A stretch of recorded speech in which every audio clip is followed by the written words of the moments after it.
savršena radost. Pored zapovesti Gospoda, uđite na uska vrata, mi čujemo i poziv apostola, radujte se svagda. Oni koji idu za Hristom uvek će biti zagonetka za svet, jer oni žive po zakonima koji za svet predstavljaju paradoks. Na to ukazuje apostol Pavle. Kao žalošćeni, a uvek radosni, kao siromašni, a mnoge bogateći, kao oni koji ništa ne posjeduju, a sve posjeduju. Znači, za hrišćanina je karakteristična radost, ali ne u bogatstvu, slavi i zabavama. Ovo sam vam kazao da radost moja u vama ostane i radost vaša da se ispuni, obećao je Gospod svojim učenicima. I on im je obećao ne samo običnu radost, nego savršenu, to jest najbolju, idealnu radost. I to je ponavljao i on sam i sveti apostoli, da imaju radost moju ispunjenu u sebi. I ovo vam pišemo da radost naša bude potpuna. Ta radost je savršena zato što je nepokolebljiva, ne zavisi od spoljašnjeg sveta i spoljašnjih briga. Ona će pratiti hrišćanina u večno carstvo Hristovo. Ta radost nije prolazna, ona je stalni pratilac Duha Svetoga, kojeg je stekla duša hrišćanina. Radujte se svagda u Gospodu, i opet velim radujte se, zapovedio je Filipljanima apostol Pavle. Crkveni oci uče, otkad je Hristos iskupio ljude, na nama je da se samo radujemo. Jedan od najvećih svetitelja, prepodobni Serafim Sarovski, bio je živi primjer čudesne radosti kojom je bila ispunjena njegova duša i koja se je izlivala na sve koji su ga posjećivali. Bio je zaista vaskrsni svetitelj i radost mu je bila tolika da je sve koji su mu dolazili oslovljavao sa radosti moja. Drugi primjer stalne radosti i vedrine duha bio je starac Amvrosije Optinski. Bez obzira na stalnu bolest, nemoć i čestu iznemoglost, za ostale je uvijek bio oličenje radosti i bodrosti. Imao je običaj da se često šali, da ponekad govori u rimama i time je bodrio okolinu.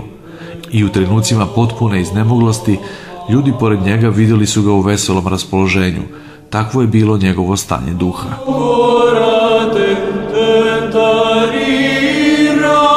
Jednom je prepodobnom Serafimu došla žena sa malim detetom.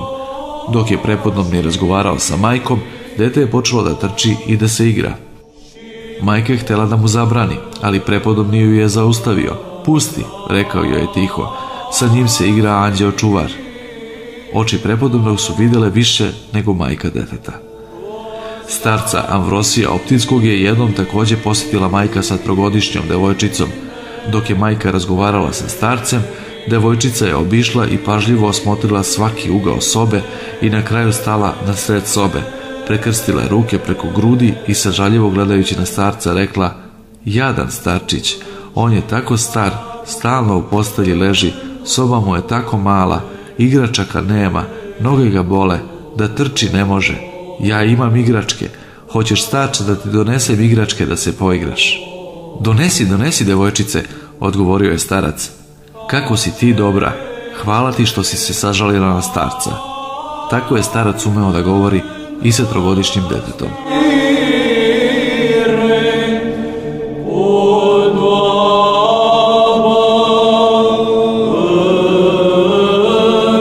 Iz knjige Pravoslavno vaspitanje dece. Izvor Azbuka vere.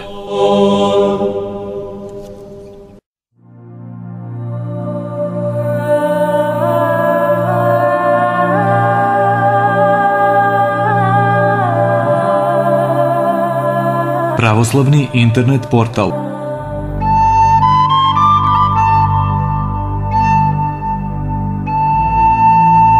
Pouke.org.